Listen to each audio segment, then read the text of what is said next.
Hello, and welcome to Grand Final History. In this episode, we go back to 1948, the 52nd season of the VFL. 1948 was the first time Australia actually defined Australian citizenship, when the Nationality and Citizenship Law was passed, coming into force on Australia Day, 26th of January 1949. Prior to this law, Australians were legally just British subjects. The Act was primarily focused on people from Britain, and while Indigenous people became citizens because they were born in Australia, they did not gain the right to vote. Essendon's Norm MacDonald might kick goals for the Bombers, but, unlike his teammates, he could not vote. Now citizenship was defined. What could be more Australian than a Holden car? The first locally produced FX Holdens rolling off the Fisherman's Bend assembly line in November 1948 to a long waiting list of customers. Besides football, there were some other important sporting events in 1948.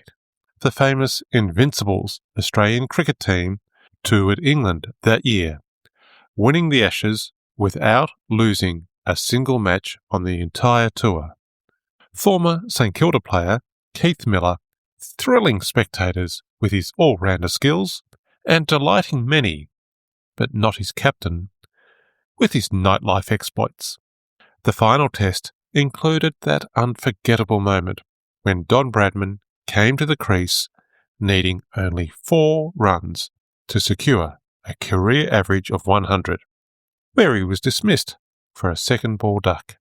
Perhaps the cricket gods do have a sense of humour.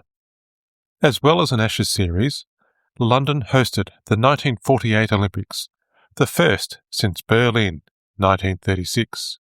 In a city recovering from the Blitz and rocket bombs, with food and fuel rationing still in place, the 1948 Olympics would soon become known as the Austerity Games. Germany and Japan were not invited. Too soon. The Soviet Union was invited but chose not to attend. Still, a record 59 nations did participate. There was no fancy athletes' village. Competitors slept in former military barracks. Australia sent 77 competitors, winning 2 gold, 6 silver and 5 bronze medals. St Kilda's full forward, Peter Bennett, dropped out of the Australian water polo team, so there were no VFL players at the London Olympics. But watch this space in coming Olympics. Once the football players and supporters had finished with the sports section of their newspapers, they might have seen many news items in 1948 that have become part of our global history. January saw the assassination of Mahatma Gandhi, only months after India had achieved its independence. He had spent decades campaigning for that independence, but was killed by a Hindu extremist.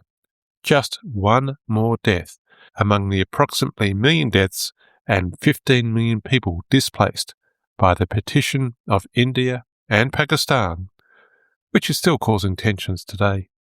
In February, a communist coup d'etat took place in Czechoslovakia, part of the consolidation of Eastern Europe aligned to the Soviet Union, generating fear in the West. In May, Israel declared their independence, sparking war with surrounding Arab countries and disputes that continue to today. June saw the most significant crisis yet in the emerging post-war Europe, when the Soviet Union blocked road and rail access to West Berlin, deep within its sector of Germany. The Soviets hoped to gain control of all of Berlin, but the Western Allies implemented a massive airlift. 3 years after bombing Berlin night and day, they were now using planes to supply food, coal, medicine, and all other supplies. The airlift would last into May 1949, and, as well as the essential supplies, over 3 tons of lollies were dropped to children from planes nicknamed the Candy Bombers. No Essendon players took part. In other 1948 international news, Ceylon gained independence. They would eventually change their name to Sri Lanka when they became a republic in 1972. Hayden Crozier, who played 142 games for Freo and the Western Bulldogs, is the most experienced player with Sri Lankan heritage. Burma also became independent in 1948, although it has been known as Myanmar since 1989. Andrew Embley, who played 250 games for West Coast and won the Norm Smith Medal in their 2006 premiership, has Burmese heritage on his father's side of the family. Meanwhile, to the north of Australia, the Netherlands were attempting to regain control of what they called the Dutch East Indies, but had been proclaimed as the Republic of Indonesia by locals wanting independence. At the same time, the French were using their armed forces in an attempt to retake Vietnam after the Japanese had surrendered and the communist Viet Minh tried to take control of the country. The Second World War may have finished, but the attempt by European countries to regain their Asian colonies was being opposed by local populations. 1948 was also the year where Columbia Records unveiled the 33 1/3 long-playing record, or LP record. Without this innovation, we might never have seen the 1981 Footy Favourites album with 12 VFL stars demonstrating why they were footballers and not singers. Perhaps you still might be able to get a copy in a vinyl revival outlet. In sporting good news, June 1948 saw the Puma brand established when Rudolf Dassler split from his brother, Adi Dassler, and the Puma and Adidas brands compete for footballers to this day, as well as a few other companies. Improvements and the wider availability of portable radios created issues in Adelaide this season. The Adelaide Oval banned portable radios, confiscating them at the gates, returning them to people after the game. Ground authorities considered the noise from radios an annoyance to other spectators. It's not a policy that was going to last. Let's focus on the footy now. There was quite a bit happening at Melbourne in the pre-season. We'll start with the Fred Fanning saga. Fred thought he had played his last game with the Demons at the end of 1947 with that extraordinary 18-goal effort against St Kilda. There was a lucrative offer to captain Coach Hamilton in the Victorian countryside. He was married to a girl from Hamilton. He had the opportunity to go into business with his father-in-law, and he had rejected earlier offers from VFA clubs. He assumed that Melbourne would reward that loyalty with a clearance. Melbourne were not so sure. Their key forward cupboard was looking a little bare. Norm Smith was a brilliant forward, but getting old and regularly missing games through injuries. Veteran Jack Mueller had already announced his retirement to captain coach their seconds. Fanning was the league's leading goal kicker in 1947, and only 25. Why would they let him walk away now? Well, some of the players thought he was a bit selfish and as likely to lose a game as win it. But coach Checker Hughes delivered a simple, direct message to the players at an early training night. Leave that bloody decision to us. Stay right out of it. We'll decide what's best for this club, and if that means we refuse to clear Fred Fanning, then you'll all just have to bloody well accept it. Melbourne selected Fanning for round 1, but he would not play. The Demons finally relented after round 2 and cleared Fanning to play in Hamilton. Melbourne had another problem to resolve. Norm Smith was a great player and a great captain, but now injury-prone. The club bit the bullet and sacked him as captain, replacing him with Brownlow medalist Don Cordner. Smith disagreed with the decision, but once it was made, he threw his support behind Cordner. He had always believed that the club was bigger than the individual. Given that he missed several more games during the season, he would later admit that the club made the right decision. After all that turmoil with captaincy and Fanning, there was a small preview of the club's future. At a Melbourne pre-season picnic, a goal-kicking competition was set up, with the players kicking from well back, and if they missed, they were out. Also taking shots was a 12-year-old Ron Barassi, son of Ron Barassi Sr., who'd been a teammate of several of the players taking shots at goal. In deference to his age, he was shooting from about 25 yards out. After the initial fun, it soon became a bit more serious. Players were dropping out as their shots went wide, and young Ron was still kicking straight. Eventually, there were just two left. Albie Rodder, 27 years old with 73 games across 7 war-interrupted seasons, versus 12-year-old Castlemaine student Ron Barassi. Norm Smith claimed that the result was a draw, while Barassi later recalled he came second.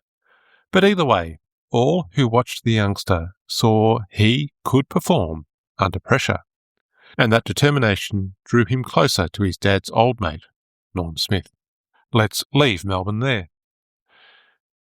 VFL games would start earlier this year, at 2:15 rather than 2:30 or 2:45 as in previous seasons. That would help in those midwinter games that often ended in dark, gloomy conditions, where it could be hard to see the other end of the ground. The other practical benefit, from the Tramways Board and Tram Union members' perspective, was the reduction of congestion and crowding of spectators trying to get to football and racing events at the same time. The other main factor enabling earlier starts was the expansion of the 40-hour week. With fewer people having to work Saturday mornings, there was less need to allow time to get to games after working Saturday morning. Let's have a quick look at the VFA. Association clubs were concerned about the ongoing loss of their players to league clubs without the ability to recruit league stars as they had done in the late 1930s and early 40s. The increase in the Coulter Law payment rates and the promise of end-of-career payouts from the Provident Fund made VFA offers less attractive for league players, not forgetting the under-the-table payments that were made to the star players, even though everyone pretended that they weren't. So negotiations with the league resumed. While a merger was not back on the table, the league did agree to resume the permit scheme for 12 months. If the association wanted a longer-term deal, it would have to ditch throwball and the other innovative rules and return to the official National Football Council rules and look at affiliation with the National Football Council. While nothing would be decided in 1948, the association was being seriously challenged. Their crowd numbers were not great. The turnout for finals this season was disappointing, and the 10-year battle against the league did not look like being won anytime soon, despite the post-war population shift to the outer suburbs. Many VFA delegates dismissed alignment with the National Football Council and losing their unique version of the game, but some were weary of losing players without the protection of a permit scheme. The possibility of the VFA sending a team to interstate carnivals was also attractive to some. There were cracks developing in the previously united VFA. Back to the league now. There were 4 new coaches taking charge in 1948, about average for the last decade or so. Fred Hewson had hung up the boots at Fitzroy after 164 games, 55 as playing coach. He had won a premiership in 1944 and that gallant preliminary final effort in 1947, but he had a job lined up as coach of South Warrnambool. Charles Cameron took charge as non-playing coach. He had played with North Melbourne and Fitzroy pre-war. He was the first winner of the Sid Barker Medal for Best and Fairest at North and captained the Maroons in 1935. He had coached the Fitzroy Seconds from 1939 to 1946, making the finals every year and winning a flag in 1944. Cameron was not able to coach the reserves team in 1947 because he had been suspended for 18 months after an incident in June 1946, when he went onto the playing field and kicked a Melbourne player during a game. Clearly, this was not a barrier to getting the top job at Fitzroy. He had vehemently denied the charge and proclaimed his innocence in a failed appeal against the suspension. At Footscray, 1947 coach Jim Crow had not applied for a second year after an unsuccessful season. With the defeat of a number of committee members, the path was opened for the return of Norm Oliver, who had got the team into finals on multiple occasions as captain-coach before falling out of favour with the club leadership last season. All was back to normal now, and he was ready to take charge. North Melbourne were having their own coaching dramas. Going back to August 1946, the club had declared that Bob McCaskill had been appointed coach for the next 3 seasons. A bit unusual in an era where coaching positions were usually year-to-year deals, even for successful clubs. However, McCaskill had been North Melbourne's most successful coach, making the finals for the first time in 1945, but they had dropped back to 10th by 1947, and the 1948 committee wondered, should it be bound by decisions made by previous committees? McCaskill would not be the first, nor the last coach to find commitments to multiple seasons evaporating as clubs changed direction. North appointed Wally Carter, a former wingman who had coached the under-19s to a premiership in 1946 and repeated the effort with the reserves in 1947. It won't be the last we hear of Bob McCaskill, who might be much better remembered with a few premierships to his name if he had landed at a better resourced club. St Kilda were welcoming a new coach as well. Alan Hurd Sr. hung up his boots after that walloping by Melbourne with the 18 goals to Fred Fanning at the end of 1947. The successful candidate at the Junction Oval was Fred Froud. Fred had played 148 games for Collingwood from 1930 to 39 and had 3 premiership medallions. He then moved on to playing coach roles at Kew and then Brighton. St Kilda also picked up former Collingwood star and 1939 Brownlow medal winner Marcus Whelan as reserves coach. St Kilda had only 1 win in 1947, so there was plenty of opportunity for improvements, and if they could implement some Collingwood discipline and focus, that just might help. But that discipline would also have to apply to the committee as well as the players. The season opened on the 17th of April with another healthy crowd of 124,000 across the 6 games. The footy record welcomed supporters with exciting news about the growth of the game in the United States of America and the possibility of international matches in future years. It's not going to happen. Those getting to the games early would be able to watch the under-19s playing curtain raisers at all grounds except Collingwood, who were yet to enter a team. The Magpies were continuing to support their local schoolboys comp, which had been a fertile recruiting ground for them. North Essendon, who had played in the 1947 under-19 competition, would take the place of Collingwood.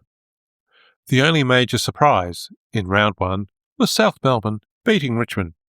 Melbourne hosted Essendon at the MCG and, given the absence of Fanning and the retirement of Fred Mueller, there was a new look-forward line. Bob McKenzie had spent the previous season in the Melbourne under-19s and performed well, so the 19-year-old was making his debut against a team that had missed out on the 1947 premiership on the last goal of the day. Clearly, Bob was not overawed by the occasion, putting on one of the most outstanding first-quarter efforts of any debut player in league history. He kicked 4 goals by the end of the first break. At that point, not many people knew about Bob McKenzie, but they would soon learn he had a goal-kicking knack. He managed 5 for the day as Melbourne lost by 19 points. At Arden Street, a young Bob Rose was playing his 18th game when he went for the ball at the same time as North champion and crowd favourite Les Foot. There was a bump, and Rose staggered up with a black eye, while Les was out for the count. Unfortunately for Bob Rose, he had been in the press for his pre-season boxing efforts at Festival Hall. A good win, followed by a retirement. North supporters and the players came to the only conclusion that made sense to them. That brute Rose had deliberately knocked out their man, Les Foot. There were scuffles on the field. fights in the crowd and bottles thrown onto the ground. After the game, Rose was escorted off the ground by mounted police and then had a long wait before the crowd had calmed down enough for him to leave. In truth, it had been an unfortunate clash of heads. No malice by either player, and nothing for the umpire to report. But that's not what the crowd thought they saw.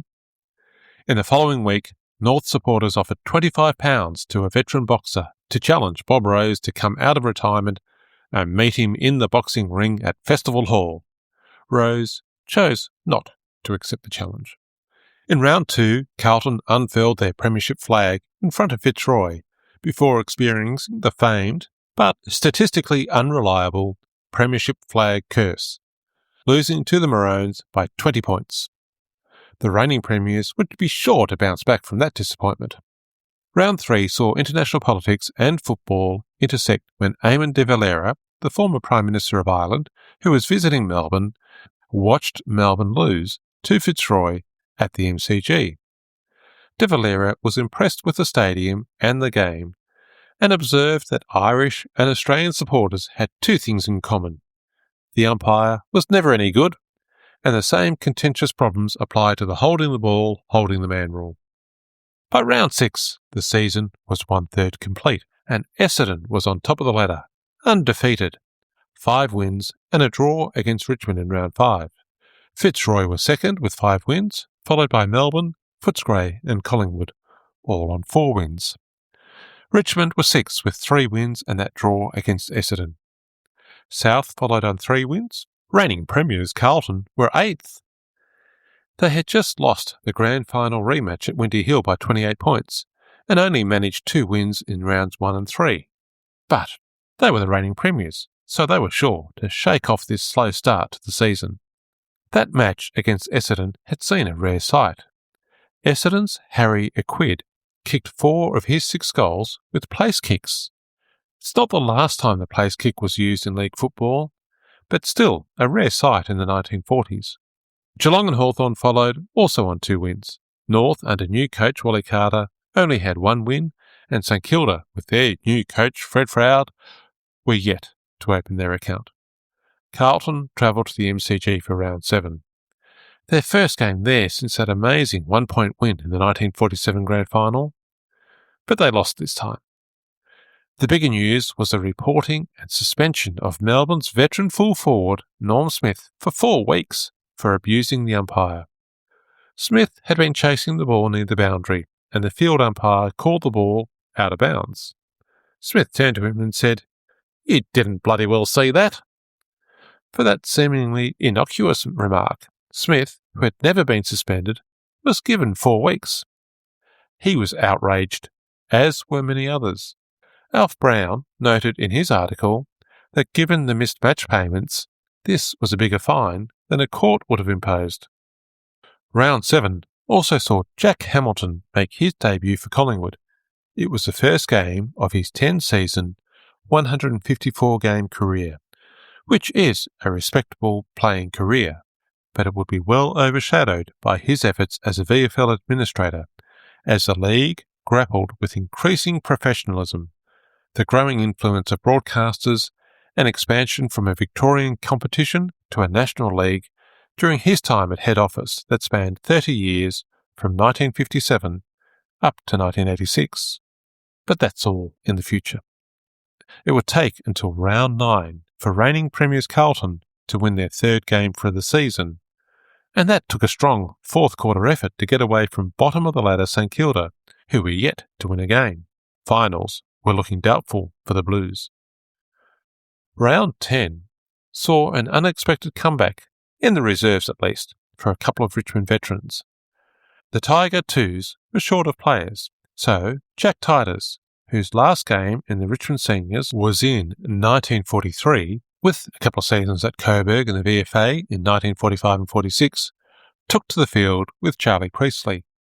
Titus gave the youngsters a lesson and made some wonder if he could still play senior football, with a 12-goal masterclass, as Richmond had an easy win against North Melbourne, the reigning premiers in the reserves competition.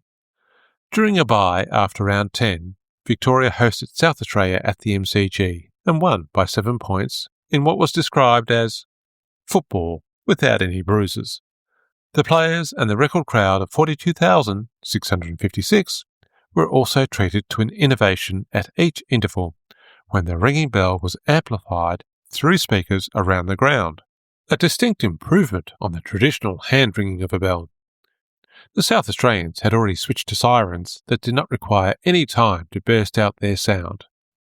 A siren had been tested at Windy Hill way back in 1933, but the pre-war technology took time to reach full volume.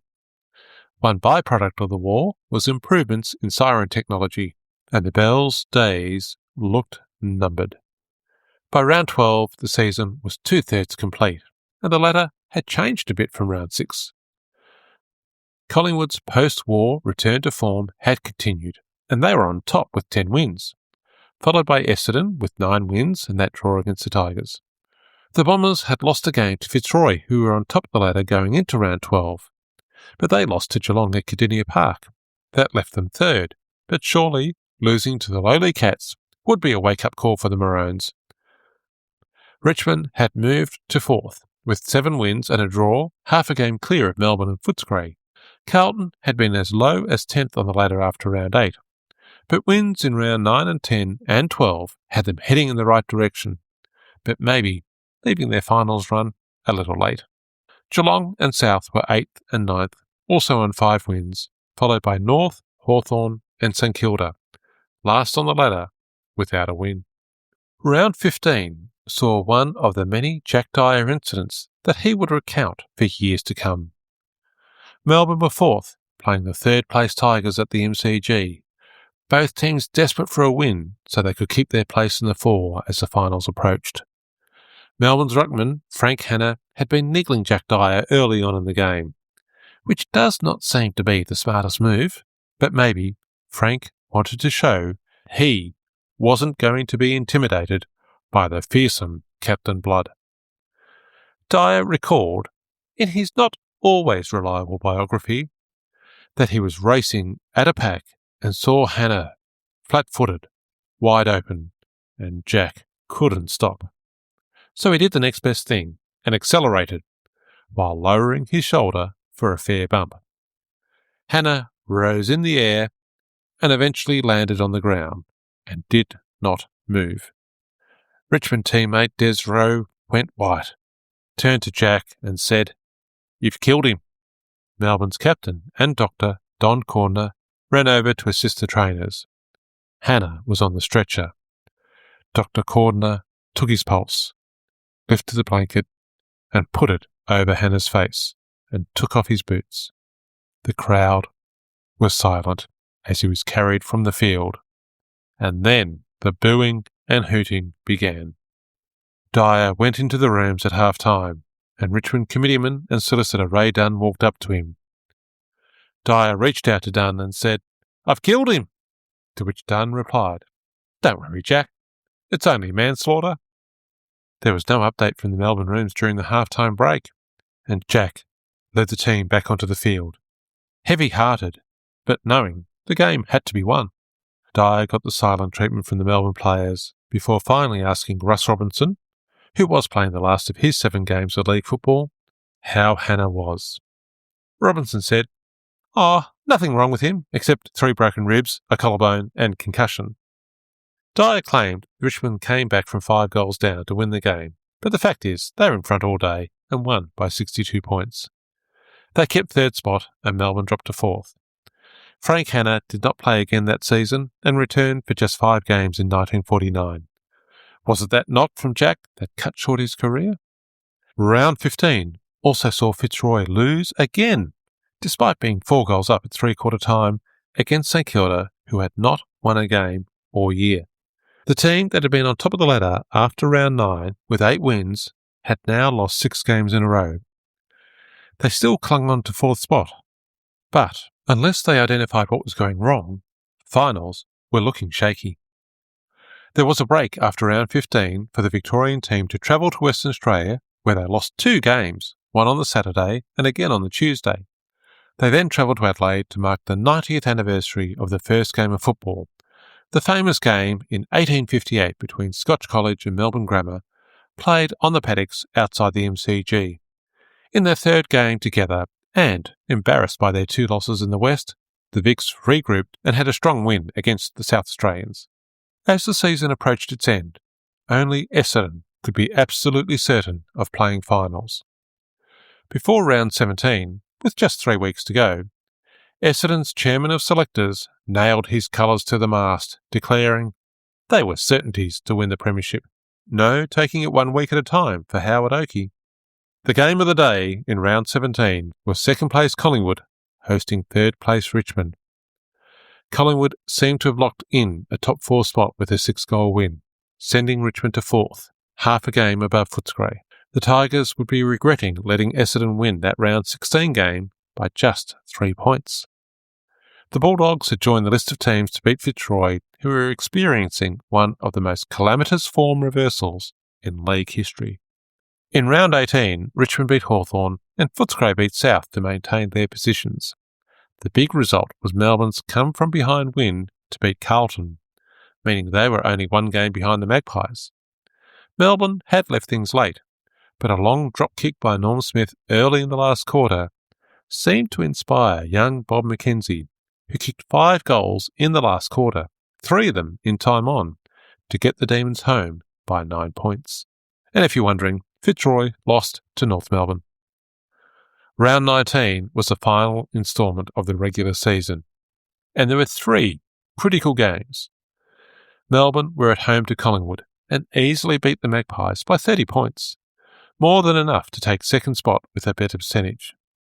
Once again, Collingwood were losing critical games late in the season. Footscray, after trailing at 3/4 time, kicked 11 goals in the last stanza, delivering a strong win against North Melbourne, as expected. Then they had to wait for the result from Princes Park, where the Blues were playing Richmond. The Tigers were 8 points up at 3/4 time. All they had to do was win, and then they would be playing finals once more.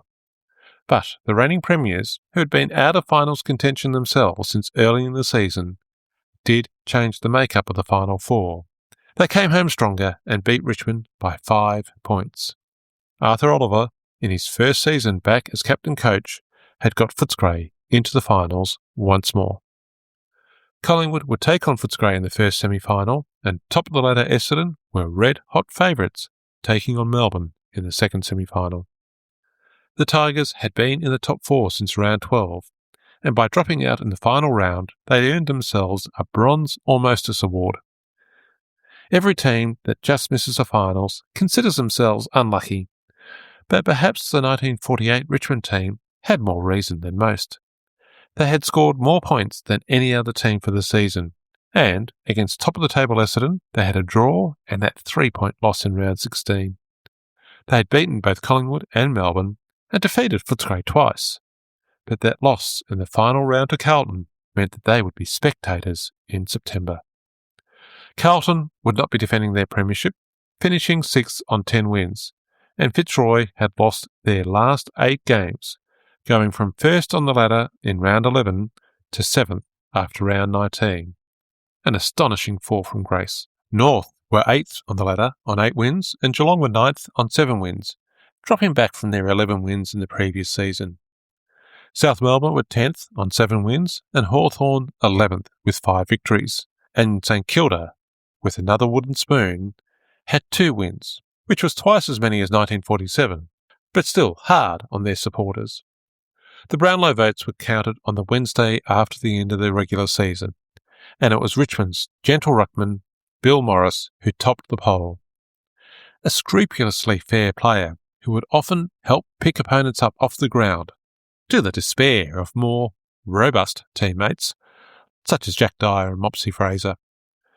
Richmond's secretary, Murray Fleming, had seen Morris in the wartime services competition, but he was tied to Melbourne residentially, living in Powlett Street, literally across the road from the MCG, and had played 1 game for their reserves.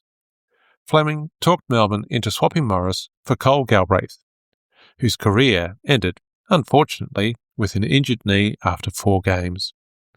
Morris, along with his 1948 Brownlow, would play 140 games for Richmond with 3 best and fairest, represent Victoria 15 times, and captain Victoria in the 1950 Brisbane Carnival, as well as captain Richmond in 1950 and 51. Richmond certainly got the better of that trade. Perhaps the biggest praise would come from his longtime captain, Jack Dyer, who wrote of Morris, "Bill Morris was certainly the greatest ruckman I have seen. He had more finesse and class than any other man to walk the turf. Morris was a football artist. His ruck work, palming the ball and marking, was a delight. His forte was that he went through the air instead of up in the air. He was a football freak who comes but once in a lifetime." Rare praise indeed from Jack Dyer. The first semi-final pitted Footscray, who had scraped their way into the finals, against Collingwood, who had started the season 9 wins from 11 games, but then fallen away, losing second spot in that final round game against Melbourne. Footscray had not won a league final in 4 previous attempts, and had always struggled against Collingwood. The Magpies had not won a final for 11 years, but when the Herald surveyed 14 leading league players and coaches, 12 chose Collingwood to win. The crowd was a very healthy 71,500, and, despite all expectations for a Collingwood win, it was Footscray who started the game better. They were far more efficient in the first quarter, the Magpies wasting their shots, kicking 3 goals 8, with Bob Rose getting plenty of the ball, but his radar was well off, with 1 goal 4. The Bulldogs took a 10-point lead into half-time. Not enough to feel comfortable, but enough to worry Collingwood supporters and management. Footscray kicked the first goal of the third quarter to take their lead to 17 points and raise the blood pressure of the calmest Magpie. Then the pivotal change was made. Not that anyone knew it at the time. Bill Toomey had been playing in the centre and not making much impact. He injured his foot late in the second quarter, robbing him of his usual spring. Rather than taking him off the ground, he was sent down to the forward pocket during the third quarter, where he delivered one of the most impressive halves of football seen in a final. In his own words, "I went down there and took a couple of marks and kicked a few goals." You can do amazing things when you kick a few goals. He ended up kicking 8 goals and turned the game around. Collingwood won their first final in 12 years by 35 points. The Bulldogs season, once again, over after the first semi-final. Essendon were clear favourites for the second semi-final, and Melbourne put in one of their worst games of the season. If not for the defensive efforts of Shane McGrath and Billy Deans in the back line, the result could have been an even larger blowout. Scores were level at quarter time, but the Bombers controlled the game after that and won by 6 goals. Checker Hughes still remained confident after the game. He said, "I wouldn't be afraid of Essendon in the grand final." Clearly, the master coach had a plan. He just had to get past Collingwood in the preliminary final. The first challenge Melbourne faced was to get past the tribunal. It had been a tough game, and first-year player, young Bob McKenzie, had been reported for elbowing Norm MacDonald in the face during a late bump. While he had not kicked any goals in the semi, he had been on fire at the end of the season, kicking 21 goals in the last 5 games. So clearly the Demons wanted to keep him on the field. Dan Minogue had won 2 premierships as Richmond coach, and a 343-game coaching career had seen him in charge of 6 of the 12 VFL clubs. Now his coaching days were over, but in recent seasons he had taken on the duties of players' advocate at the tribunal, using his experience and wisdom to help players with the hopefully unfamiliar experience of appearing in front of the tribunal. When Mackenzie was found guilty of striking, Minogue quickly interrupted proceedings before the penalty could be announced. He put in a last-minute, impassioned bid for clemency, pointing to Mackenzie's young age in just his first season and the fact that he had never shown any animosity to any other players. The tribunal retired for a second time and returned to deliver a severe reprimand that allowed the young forward to continue in Melbourne's finals campaign. It was not a popular decision with all, but there were plenty of grins in the Demon camp. Both Collingwood and Melbourne had some big decisions to make at their selection committees before the preliminary final. Collingwood made what looked like the obvious choice. They loved a big scoring full forward. Bill Toomey had just kicked 8 goals in the first semi-final after being moved forward after half-time, so he was going to be full forward right from the start against Melbourne. Melbourne's first surprise selection was to pluck Doug Hayward from University Blacks in the amateurs to sit on the bench.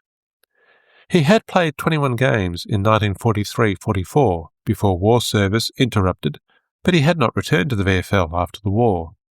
It seems he was a better option than anything else that Melbourne had.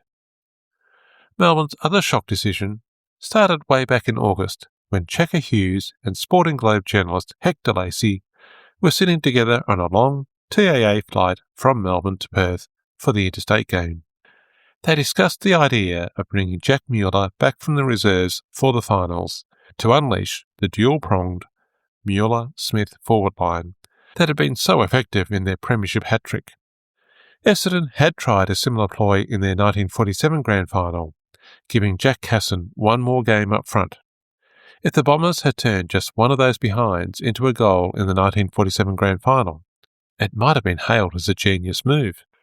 The idea of playing Mueller had come up in the selection of the team for the second semi-final, but there were concerns he would not last more than 2 games, so they held him back for the preliminary. Collingwood were delighted. They thought the Mueller-Smith pairing was a case of too old and too slow, giving the Magpies the advantage. 63,500 were at the game to see these two rivals clash for the remaining premiership spot. Collingwood were looking good in the first quarter, kicking the first 3 goals and leading by 10 points at the break. Mueller had got some of the football, but having spent the season in the reserves, except for a couple of games mid-season, he did not seem to be able to hit the goals, his efforts only returning 3 behinds. Then, things changed. Perhaps it just took a quarter of football for the system to fall into place. Centreman George Pickford was delivering long, raking drop kicks to the goal square. Norm Smith was leading away from the goals, creating acres of space for Jack Mueller. Mueller kicked 7 goals in the second and third quarters, finishing with 8 for the game. Melbourne players were primed to target Mueller, but had Smith as a backup option. A backup option that kicked 6 goals 3 for the game. Collingwood just had no answer. In recent years, they had been criticised for fading out in the last quarter of critical games at the end of the season, but Melbourne blew them apart after quarter time. The final score was Melbourne 25 goals 16, 166 to Collingwood 15 goals 11, 101. A 65-point win for the Demons. The move of Bill Toomey to full forward, even though he disagreed with the selection, had not been a disaster. He did kick 3 goals, but the team was no match for Melbourne. Now it was time for the 1948 Grand Final. Essendon's captain-coach was the untiring Dick Reynolds, leading Essendon into a Grand Final for the 6th time in 8 seasons, and the 3rd in a row since 1946. He had 2 premierships already, and had missed out last year by just 1 point. A Grand Final couldn't get any closer, could it? He was not a ranting coach. He would speak quietly to his players, and they could not help but be inspired by the example he provided in the way he played the game. Melbourne's captain in this Grand Final was Don Cordner, the amateur who won the Brownlow in 1946 and the inaugural Keith Bluey Truscott Medal as club best and fairest in 1943. Don Cordner was just one of the multiple generations of the Cordner family that have played for Melbourne. He debuted in the 1941 second semi-final and won a premiership in his second game. That 1941 Grand Final victory was over Essendon, led, then as now, by Dick Reynolds.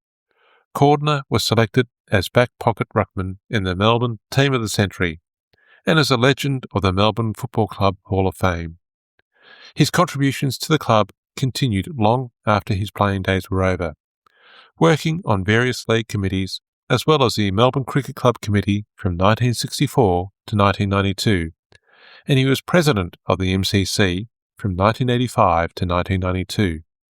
He helped lead some pivotal decisions that reshaped the club and the ground, from the decision to allow women members, increasing the number of VFL games played there, and the building of the Great Southern Stand in 1992.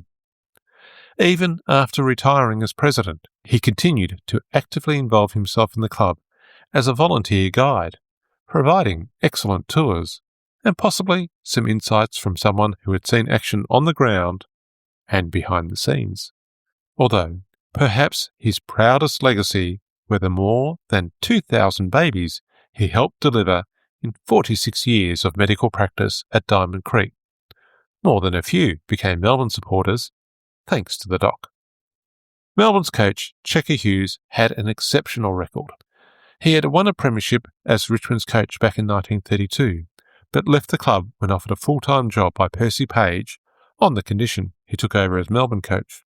It was the Depression, and jobs were scarce. He lifted Melbourne from the bottom of the table, gave them their demon mascot, and won 3 premierships in a row from 1939 to 1941. He retired again as the reigning premiership coach. It was wartime, and he needed to manage his hotels as the men went into war service.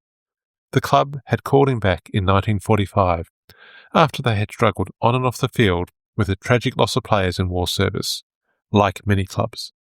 He led them into a grand final in 1946, where they were the runners-up against Essendon, and now he was leading them into one more grand final. The umpire was Jack McMurray Jr. Umpires Frank Spokes and Alfred Sawyer had officiated the first and second semi-finals respectively before Jack McMurray Jr. was called up for the preliminary and then honoured with his first grand final. If you've been listening to the previous episodes, the name Umpire McMurray might sound familiar because his father umpired 5 grand finals and 303 games between 1917 and 1936. Jack Jr. started his VFL umpiring career in 1941. While his career might seem directed by his father, the junior McMurray started umpiring in the Melbourne Boys Club Association without his father knowing. Like many players, he had lost his teeth and he had dentures. During one game, they popped out, and none other than Captain Blood, Jack Dyer, picked them up and gave them back to the umpire. I'm not sure Jack Dyer ever spoke about that act of kindness to an umpire. Jack Jr. would go on to umpire 6 grand finals in a 212-game career. 11 grand finals between father and son is a special umpiring record. Both teams had selection challenges. Essendon chose Wally Buttsworth, who had been recovering from an injured thigh that had restricted him to 1 game in 6 weeks. Wally May went back to the bench, and Harry Aquid, the man who used the place kick, lost his place in the team. He'd been in and out of the side for the last 4 seasons at Essendon, but it's always tough to be the one left out of a grand final team. Melbourne had a tougher time at their selection. Sensational young forward Bob McKenzie had a badly corked thigh, courtesy of an accidental knee from Bill Toomey in the prelim. That controversial reprimand had got him into the preliminary final, so perhaps the football gods were exacting their measure of justice as he missed the grand final. Doug Hayward went from the bench to the half-forward flank. The grand final would be his 2nd game of the season, and Eddie Jackson, one of Melbourne's first Indigenous players, took his spot on the bench. Melbourne also had to replace Alan McGowan, who joined that unwanted club of players suspended before a grand final. He'd been found guilty of striking Collingwood's Stan Smith. In a stunning decision, the selectors chose Dennis Cordner for his 2nd game. The only other game he'd played was 5 years earlier in 1943. That was the one time where Don, Dennis and Ted Cordner all played together for Melbourne. A rare feat at any level, and rarer still in the VFL. Just like his brothers, Dennis was an amateur. But he had been spending his time at Uni Blacks, winning the best and fairest, and playing in their premiership team this season. Astonishingly, he was not that keen on playing in the VFL Grand Final team, and was only persuaded when he was told of the lack of options to replace Alan McGowan. He then insisted on getting the permission of the University Sports Union and confirmation that his amateur status would not be jeopardised. He then rang the Melbourne captain, also his brother, and said he would play. He was 6'3", a brilliant mark and a long kick, but still an extraordinarily brave decision by the Melbourne selectors. A week earlier, they had selected a retired champion who had spent the year in the reserves at full forward, and now they had, at centre-half back and on the half-forward flank, a couple of players from the amateur competition playing in the grand final against a team that had won their last 11 games in a row and beaten Melbourne 3 times already this season. Not only had Essendon dominated the season, the Bombers had won their last 12 games against the Demons. It's not surprising that Essendon were again red-hot favourites. Dick Reynolds may not have been the most neutral observer, but he had no hesitation in pointing out that Essendon had too many guns for Melbourne. The previews in the other papers all agreed. Essendon were the team to win. 85,658 people were at the MCG, most getting there early to get their seats. Anyone who dawdled missed out when the health department, concerned about the crush of spectators, ordered the gates closed well before the start of the main game. Those who had made it inside saw the Geelong reserves have a comfortable win against the Richmond seconds, who would have been hurt by their second reserves grand final loss in a row. Geelong Football Club had not had much to cheer since their return to the VFL from that wartime break, so they would have been delighted, and perhaps this was a sign of better things to come. When the two captains met for the toss, Don Cordner shook Reynolds' hands and said, "Well, Dick, this is our last shot at you," to which Reynolds quipped, "Unless it's a draw," before calling correctly and choosing to kick with the wind to the Jollymont end. He was quick with a line, and he was quick on the ground when he had to be. It was Reynolds' 15th season, and this was his 278th game, but he was still one of the best players in the league. Melbourne's Noel McMahon described the challenge of keeping up with Reynolds when he was given the job of tagging the Essendon Stars in one of their many matches. "At half-time I was buggered. He could walk quicker than me. I had to jog to keep up with him, and he never stopped moving. And he walked all over the ground. He was just movement all of the time. He was an old man, and I couldn't keep up with him, and I was young and fit." Essendon started the first quarter well, but the Melbourne backline was up to the task. Dennis Cordner, in just his second game, and the first for the season, was keeping Ted Lehane in check. There were a few clashes in the opening quarter, and umpire McMurray had to talk to several players. The Bombers were getting the ball into their forward line, but always under pressure from Melbourne defenders. When the bell rang for the first break, it was the more efficient Melbourne in front, 3 straight goals to Essendon's 6 behinds. The Dons had twice the scoring shots, but trailed by 12 points. The second quarter was fierce football, but not spectacular. Players were under pressure, although Melbourne were still more efficient, taking more marks than Essendon as they moved the ball forward. Mueller got the Demons' 4th goal, getting them 22 points clear. Essendon's champ Bill Hutchinson finally, after the game had been going for 50 minutes, kicked their first goal for the game. Reynolds was everywhere in the second quarter, keeping free of Melbourne players, taking marks and kicking to advantage. He was roaming where he liked, and none of the Melbourne players seemed to be able to keep up with the veteran. Yet Essendon kept missing shots at goal. The halftime break provided an opportunity for players and supporters to rest and review the situation. Melbourne had established an early break with Mueller's goal. Then Essendon had whittled the lead back, behind by behind, as yet again, like the 1947 Grand Final, they just wasted shots at goal. Halftime scores were Melbourne 4-5-29 to Essendon 2 goals, 15 behinds, 27. Essendon were just 2 points down, but they could have been so much further in front. Essendon took the lead early in the third quarter when Reynolds passed to Bill Brittingham, who juggled a mark before kicking their 3rd goal. Melbourne then snatched the lead back with 2 goals to Jack Mueller, the second when he marked a ball kicked by his old partner Norm Smith. Now the Demons were 6 points up. A 50-yard goal from Essendon wingman Bob Bradley tied the scores again. People were holding their breath, others were screaming, but everyone was glued to the unfolding struggle.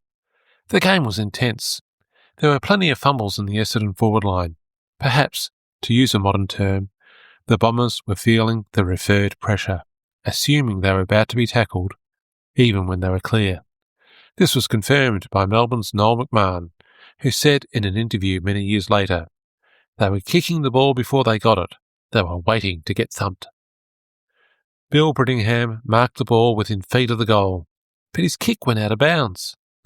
In spite of all that pressure, the forward moves of Essendon had got them another 2 goals in front.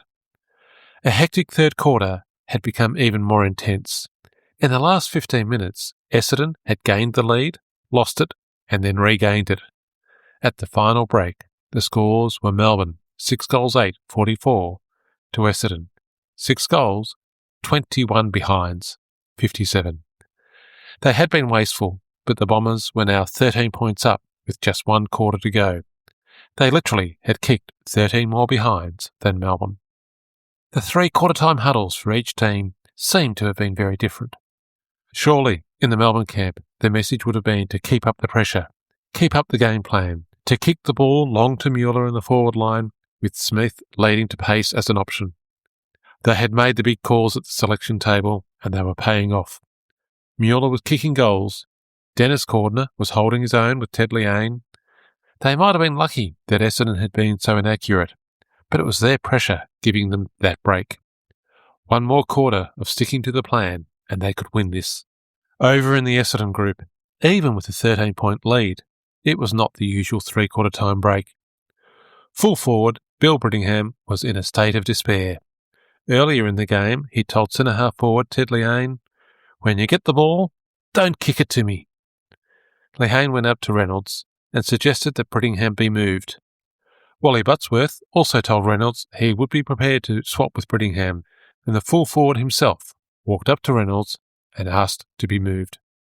Perhaps that shot from a mark within a few feet of the goal that went out of bounds was haunting him. Perhaps that had been the final straw.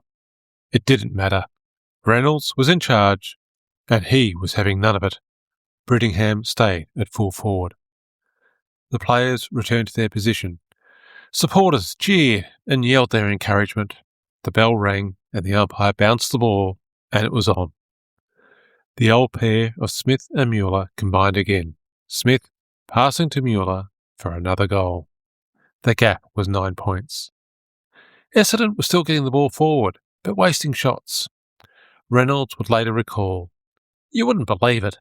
Fellows running into open goals and hitting the post. It was unbelievable. A couple of times I shepherded for fellows and they ran in and kicked a point. I could have kicked it myself." Well, perhaps he should have. The Sun's football writer Kevin Hogan summarised the different forward line structures. Essendon's was crowded. When a player had possession, he was hemmed in by teammates.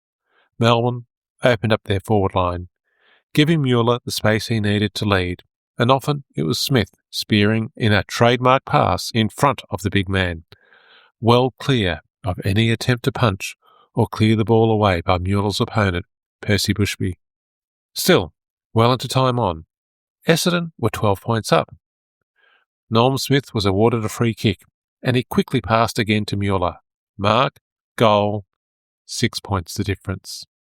The ball was bounced to restart the game. From the ruckwork, it came out to Melbourne's Lance Arnold, who kicked it forward in hope, and Spud Dullard marked, well outside his normal range.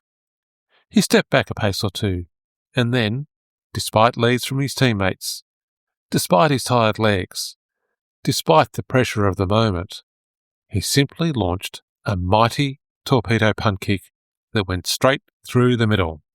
The scores were level. The game was well into time on, and no one knew when the bell would ring. Another bounce in the centre, and Essendon got the centre break. Desperate defending by Melbourne pushed the ball forward.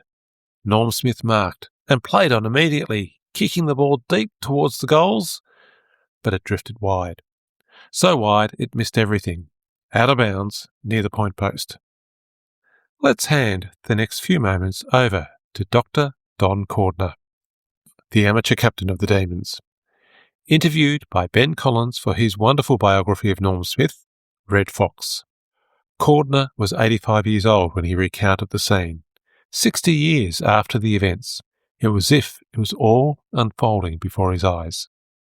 The crowd noise is unbelievable. There can only be seconds left. I'm beside myself with excitement that we could actually pinch this. I'm about 50 yards from where the ball is going to be thrown in, and the boundary umpire is still making his way to the ball. You're never tired in a situation like that. You get new legs. As I'm rushing there, I make up my mind that I'm going to try and punch the ball through for a behind. No, I won't just try. I can do this. I envision it happening. I will jump on that bloke's back and go bang with my fist, and we'll be premiers. But Norm Smith is there, thinking he has to contest the throw-in, and he's got other ideas. I can almost read Norm's mind. He'll grab it out of the ruck and kick a goal. But it isn't necessary. We just have to score. I'm screaming, "Leave it, Norm! Leave it, Norm!" because I've got the run and I can hit this thing through for a point. But Norm gets in front of me. I can't blame him, though. He can't hear me because the crowd is going absolutely bananas. I can hardly hear myself. Norm gets his hands to the ball, and I hit it at exactly the same moment. And the ball spills to the ground and comes within a few feet of the goal line. Norm makes another attempt at the ball on the ground, but slips, and Essendon fullback, Sess Ruddle, grabs it and kicks the ball, and the bell rings. From being a screaming match, there is suddenly dead silence. It was like Bradman making a first ball duck, which I had seen years earlier. We had just played in the first drawn grand final in VFL history, and the inescapable fact was that after Essendon had thrown the game away, Norm and I had cost us the win. The game was over, but nobody knew what to do, who to congratulate, where to look. Players made their way back to the change room as supporters filed out of the MCG. It had been an amazing game. It ended at an extraordinary moment. But there was an empty feeling. The grand final for 1948 had been played, but nothing decided. They would have to come back next week. One of the Melbourne players, maybe Norm McMahon, said, "Now we can come back for another 10 quid next week." He may have been joking, but that £10 was about 1.5 times the average weekly wage of the time. So not a totally irrelevant point, but not what most players were thinking about. Tensions were high at the Melbourne post-match gathering. At one point, Norm Smith and Adrian Spud Dullard, probably arguing about what happened in those last few final moments where Smith missed a shot at goal and then the confusion at the throw-in, got into a fully fledged fistfight while standing on a bar table. They were separated and an uneasy calm returned to the room. But the tensions would be felt by all players in the following week. Perhaps the atmosphere back at Windy Hill was more embarrassment. They had been so sure of winning the grand final that there were ice cream cakes with premiers written across the top. At least they knew they had a chance the following week, but I don't think the cakes would have lasted that long. Reynolds and Smith had been the best players on the day, and not surprisingly, most reviews declared Essendon should have won the game, and they were nominated as favourite for the replay. Dick Reynolds did have to concede that having a lot of guns was not much use if they cannot shoot straight. However, Checker Hughes later observed of Norm Smith, "It was grand to see the determination of Smithy after the drawn game. He had the bad luck in those last minutes to miss the chance to clinch the premiership. He made up his mind there'd be no slip-up the next week." Replaying a grand final created no shortage of logistical and planning issues. Reserve seats would not be available until Wednesday at the Allen's Music Store, given the need to print new tickets. While the Melbourne players had the undoubted benefits of training the 2 nights on the hallowed MCG for the second week in a row, Essendon players would be travelling from Windy Hill to Arden Street for training. The Bombers might have been playing in 2 grand finals, but the Essendon Cricket Club had the rights to the ground from the start of October, and they had decided they needed to prepare the surface of the ground for the all-important start of the district cricket season. And you wonder why football clubs were frustrated by cricket clubs who controlled access to the grounds. The VFA were grappling with the league's additional match. They had established a tradition of playing their final a week after the VFL, plenty of clear air for promoting their game, and an opportunity for regular league supporters to get one more week of footy and see the best the association could offer. The association final series attendances had been down on expectations, and now the one game that could normally guarantee a crowd was clashing with the biggest game in town. Association President Squire Reid implored the delegates to postpone the game, but in a vote of 12 to 8, it went ahead as planned. Only 18,000 people turned up, the smallest VFA Grand Final in a decade. The loss of revenue from those finals, the split in the scheduling vote, these were knocks to the association's self-confidence and belief that had seen it challenge the league. But that confidence was now fading. On a domestic front, Dick Reynolds had to abandon plans to be the groomsman at his sister's wedding, long scheduled for the week after the grand final. The wedding went ahead. Dick wasn't there. The league could not even organise a curtain raiser.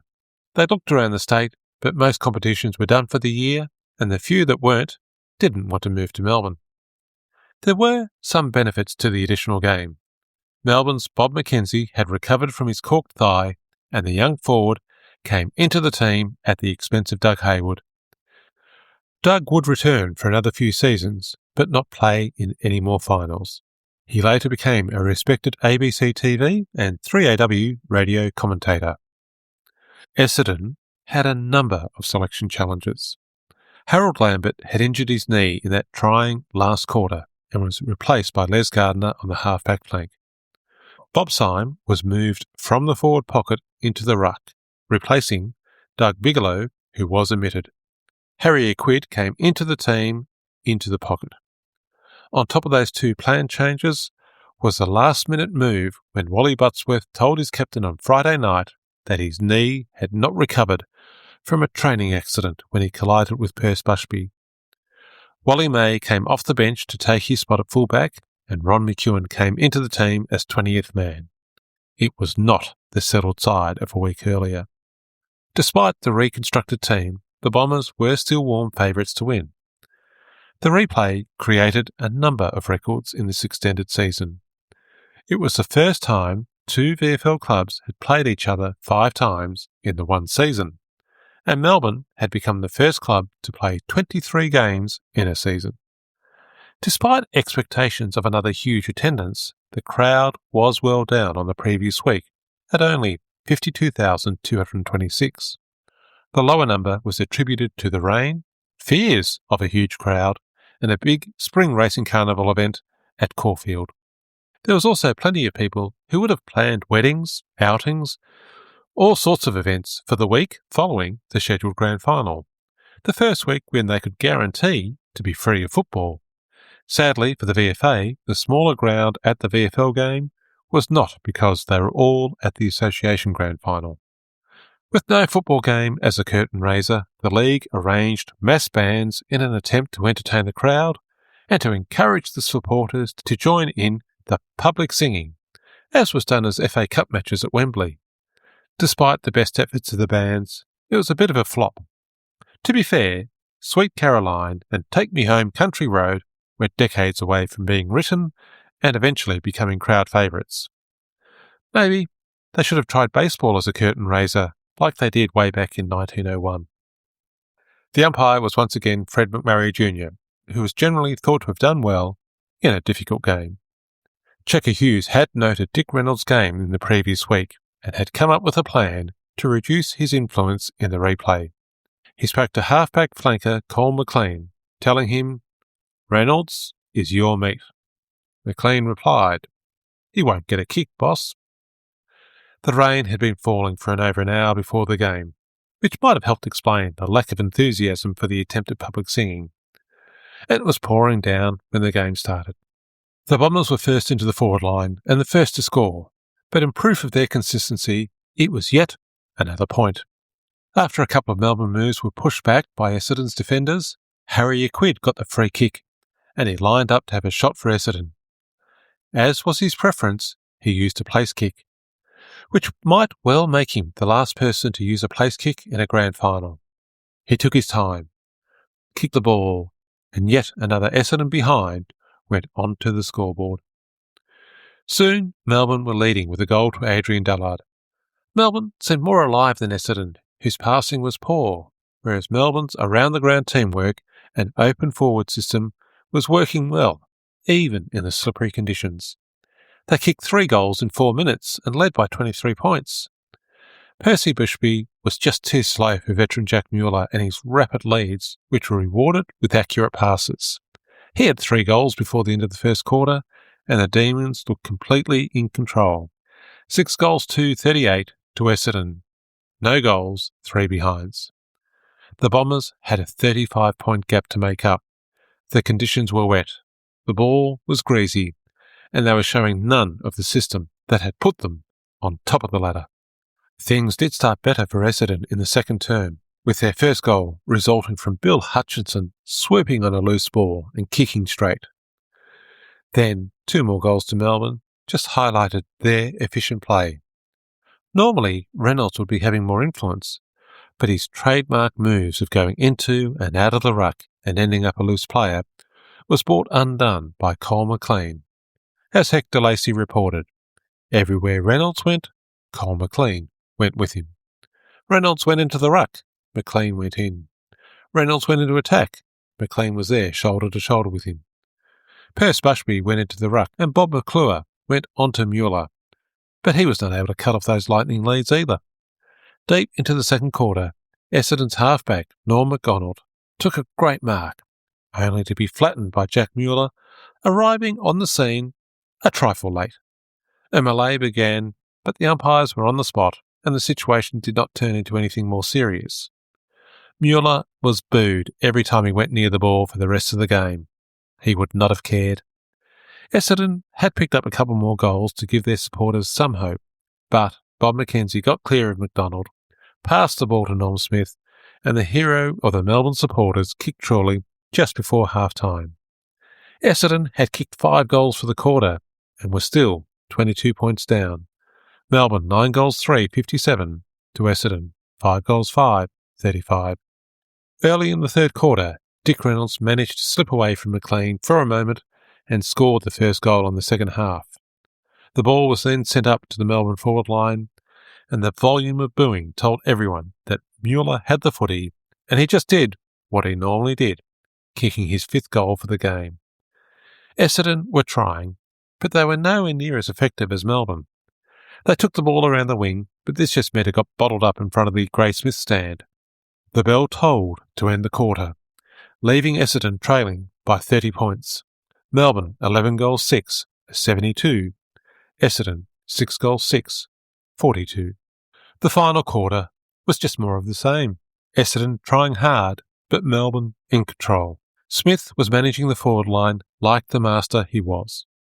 He was able to send in another pass to his mate Mueller, who, amidst the chorus of boos, lined up and kicked his 6th goal, confirming the Demons' dominance. Reynolds' influence on the game was nothing like the week before.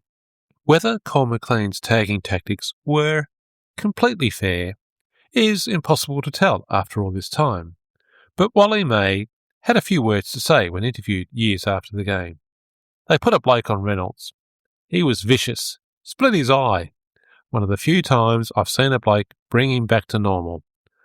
Not take him out of the game, but bring him back to normal. Reynolds did admit to having a headache at half-time.